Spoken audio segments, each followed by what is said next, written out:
My name is Adrianna Stephenson, and my son Parker is my super keto kid. He is a brain tumor survivor. He was diagnosed at 19 months old with a large pilocytic astrocytoma, which is a type of low-grade glioma in and around his hypothalamus, which is the really central part of your brain.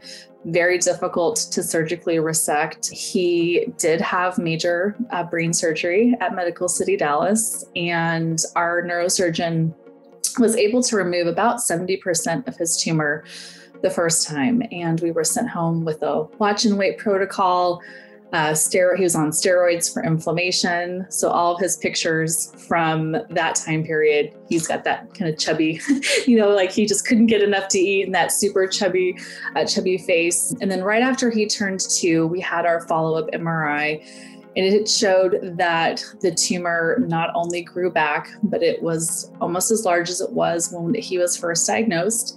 There was a new kind of cystic component to it, which is kind of a hallmark of this pilocytic astrocytoma. And within 48 hours, we were told more surgery was not an option. Chemotherapy was our only choice.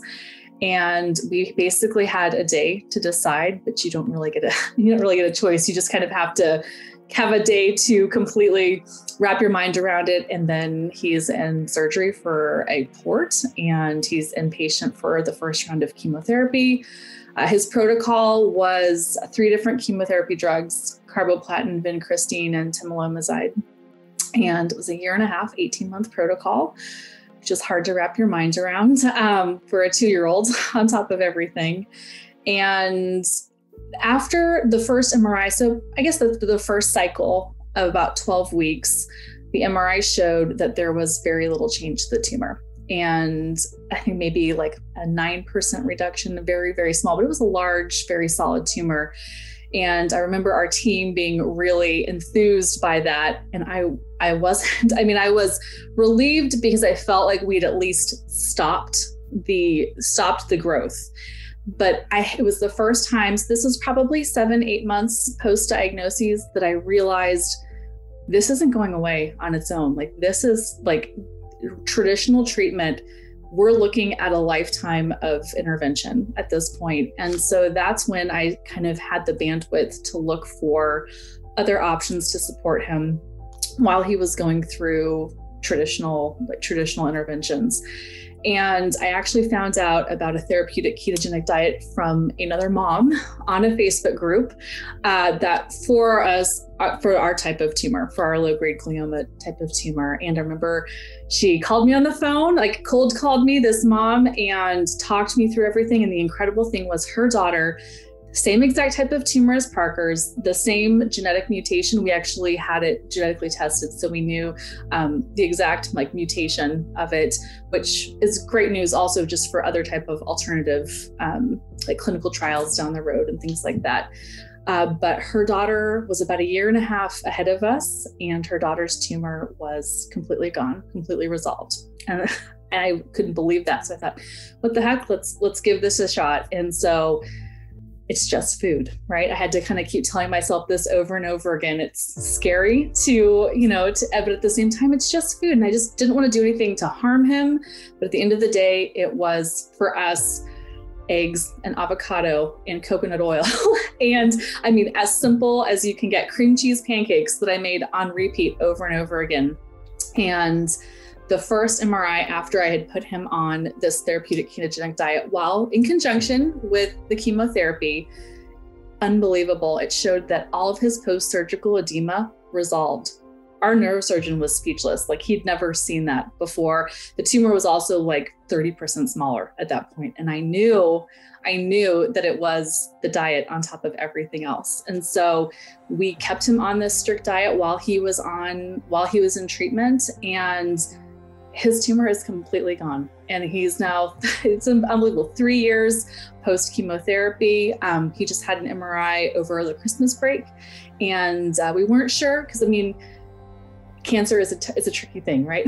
You can think that it's done, but it's wily, and we'll find ways to sneak through. And we were a little concerned that maybe there was a new area, but in fact, it's just post-surgical changes, and everything is completely gone. It's completely resolved. And so we are a true testament to a metabolic approach in conjunction with traditional therapy. And I think that's a really important distinction, because I'm not here to say that eggs and coconut oil saved my son, but it did in fact save my son, because it absolutely primed that tumor to be attacked by the chemotherapy, right? It nourished his body and brain.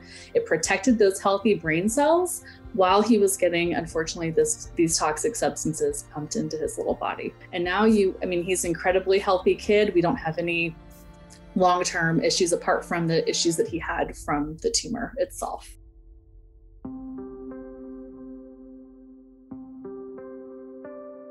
When we first put our son on this therapeutic ketogenic diet, I didn't have a lot of support. I'm a natural born researcher. I'm also a rebel, which worked really well for us because I wasn't willing to accept the status quo. I wasn't willing to be in the backseat of my son's treatment.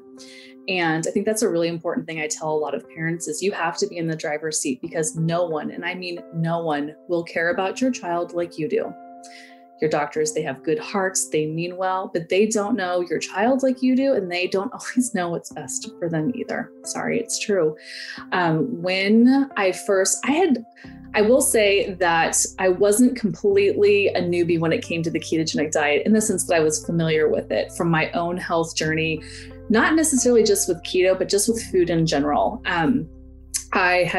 I remember when I first discovered like the paleo bandwagon back in like 2011 or so. And it was really eye-opening for me. I always knew that food mattered, but it really started my kind of educational journey on it.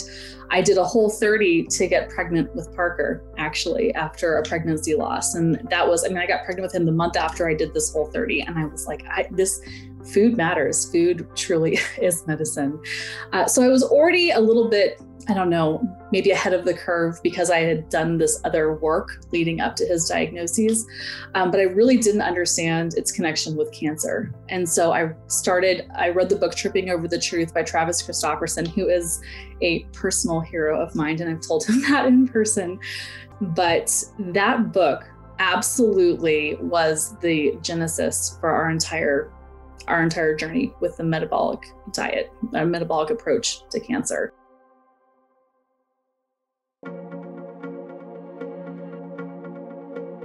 I remember I wanted to put him on this diet, but I knew that I didn't want to keep it secret from our oncology team, but I didn't really want to ask permission either. I wanted to let them know why I was doing it, but I needed to have the tools to share with them. And so actually through Max Love Project, which is an incredible childhood cancer nonprofit, they supplied me with a 10-page annotated bibliography of studies and clinical trials and amazing things.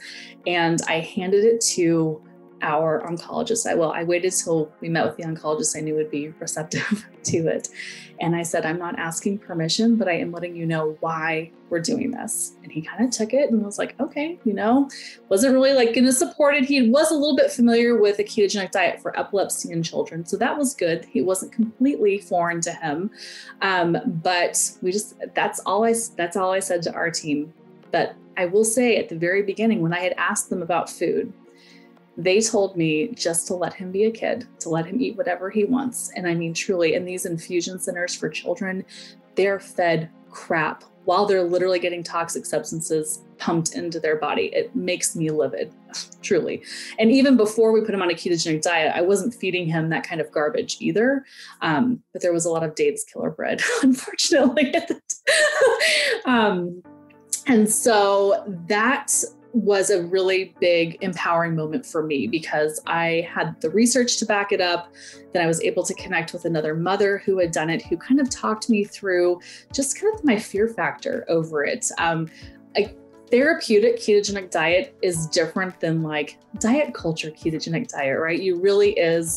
It's different. And it is like 80+% fat. And that is hard to get into kids. And you have to find ways to do it. And we did it very cleanly at the beginning. We did it with a very limited group of foods. Measuring out our cheese for us, and I mixed in a 1/2 cup of heavy cream to our eggs. And I was just relentless with it. And I think the other thing was I strived for progress, not perfection at the beginning. You know what? Every day it was like, okay, we're going to give it a shot, and just kept at it. And that's what I don't want to tell people. Like, don't give up. Like, it's not easy. You don't like low carb and low like keto baking is a total beast. You can think you know how to cook, but it doesn't mean you know how to cook a ketogenic diet.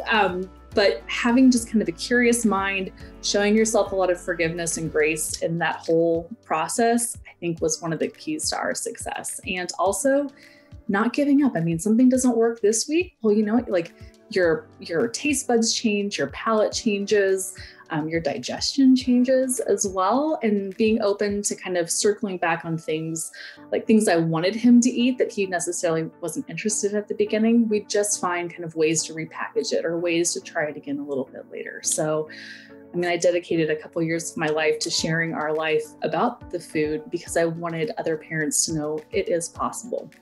And you don't have to be afraid, because at the end of the day, it is just food. All right, we'll test our ketones next. I will say that the other non-negotiable for us, because truly it is like a medical grade diet, is blood testing. That was absolutely non-negotiable from the beginning. Yeah, Mom. It is. We got glucose first. 61. Nice and low. And you just have to get over that. I got it. 2.9. Awesome. Blood glucose and ketone monitoring. There are so many tools now that weren't available when we first started too. And so now there's some incredible monitors that do it all and have an app interface with it, like really cool things. We were super old school, and I took pictures on my phone and just tracked it that way. We never truly did like a ratio like they teach you in the epilepsy side of things, because I think it's a little bit different. Like for us, we always focused on the GKI, that glucose ketone index. And to me, it's more of the epileptic community. It's more of a science of how they want to make sure they can calculate it. To me, it's more of an art form that you have to know your body. You have to balance it. You have to see what works, especially when you're working with a child as well.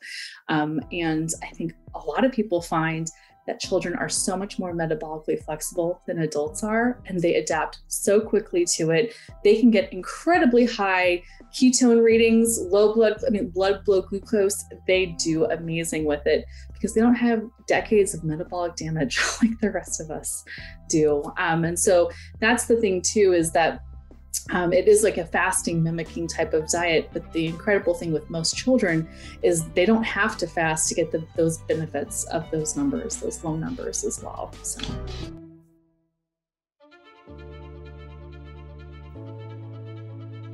When he was first in treatment, I found out I was pregnant with Drew 3 days after he started chemo. Surprise, it was not planned. It was very unexpected. But I did tell my mom and my husband that I was not going to be buying crap in the house because I did not want, if Parker couldn't eat it, I didn't want to have it available. And I said, y'all are grownups. Whatever you eat outside this house is your choice, but not in the house. And so we have made a lot of like just lifestyle changes as a family as well from all of that. My mom is a harder sell because she's 78 and has she wants to believe me, but just old preconceived notions and habits die hard for her, so.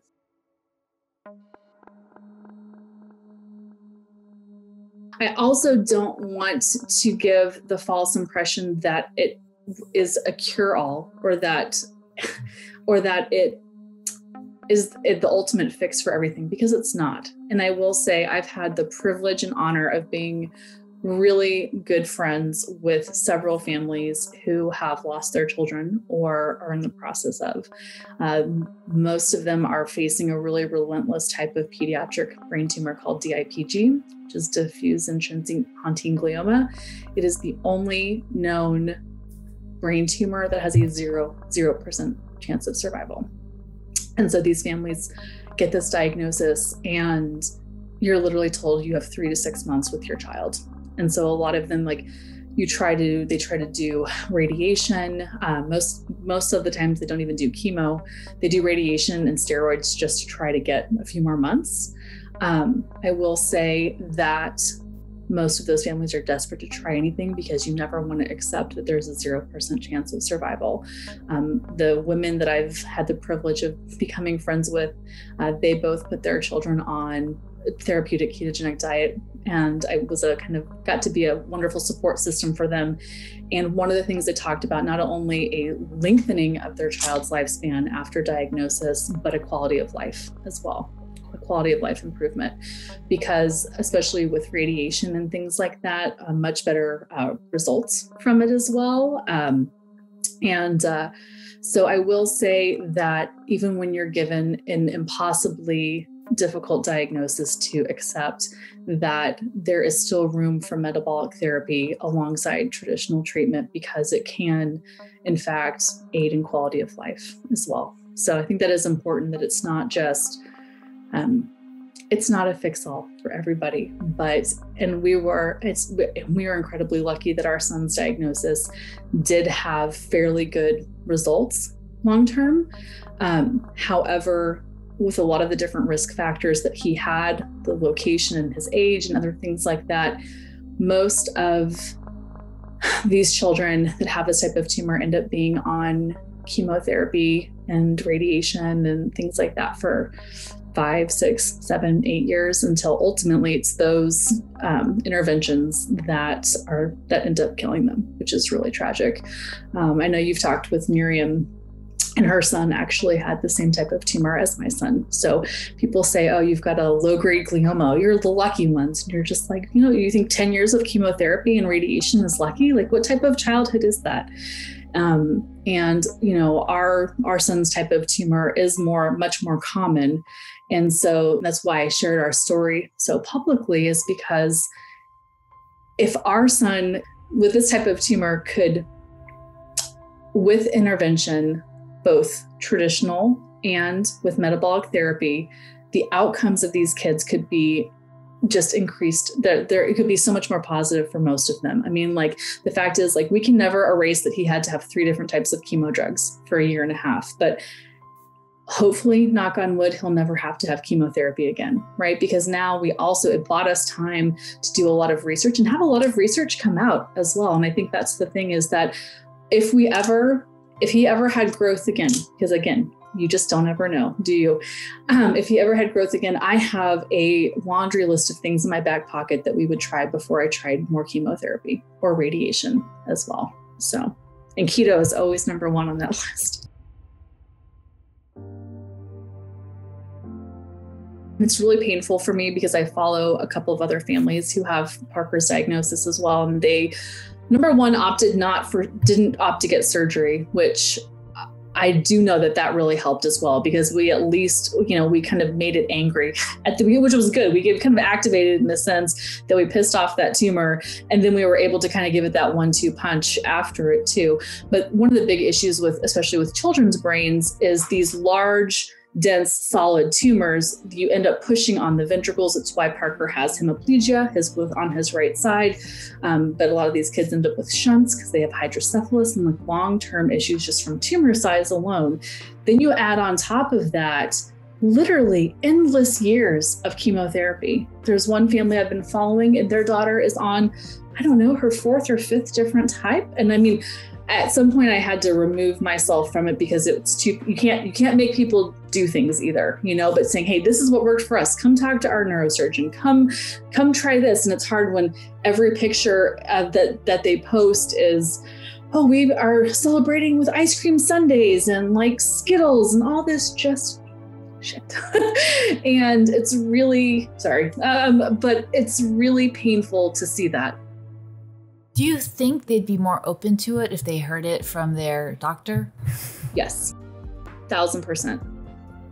Very traditional. This is what our doctor says. This is, we're a good girl. We follow all the rules of what they say. And if their doctor said, stop feeding her that junk, I think they would do it.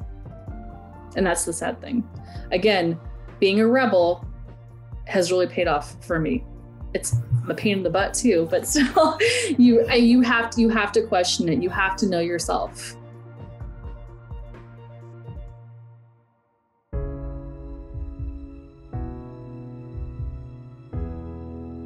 And the thing is that it really is just food. And when we first started, there were not all of these amazing keto treats and eats that were available. You had to make it yourself, which I really do think is the right way to do it, especially at the beginning, because you really have to get connected with it and connected to what food works as well.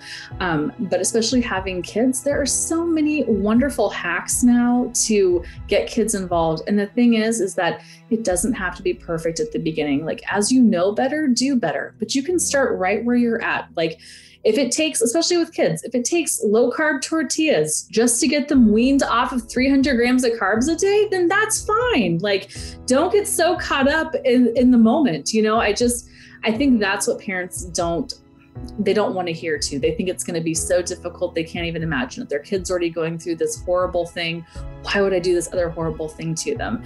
And that's when it really comes down to your attitude as a parent. And that was one of the big things, is that I made a point to be excited about it and pumped. Oh, this is cool. Oh, this is no big deal. And that's why I also ate the same way that he did. And I felt great, and lost weight and everything else. And, but I would tell him, like, yeah, this is cool. This is awesome. This tastes delicious. How fun is this? I got him in the kitchen, helping me, getting him involved in all of that, in the food preparation. And the attitude starts with the parents. Trust me, I had plenty of nights where I locked myself in the bathroom and cried in the shower for an hour, because it's hard. And this whole diagnosis is hard, and childhood cancer is ugly. But in front of my kids and in front of my family, I had to be the band leader of saying, this is awesome. This is great. How fun is this? We talked about it being a magic diet and, powering your brain and your body, and just getting it onto his level. I mean, he was small and now he's 7, and we still talk about magic diet, and magic diet for him now looks a little bit different. He's much more of a low carb kid, and he can eat endless amounts of protein to his, he loves that now, because he's hungry all the time for it. But when we thought that there may have been new growth over Christmas, well, we went right back into what his real magic diet looks like. Here it is. And it started with fathead pizzas and fat bombs and chocolate pudding and all of the things, quality ingredients, but with those macros that he needed to get back into ketosis. So one of the first things that our doctor said to me after he had time to review the research that I had handed over to him was, well, this keto diet, it's really expensive, isn't it? And I said, nope.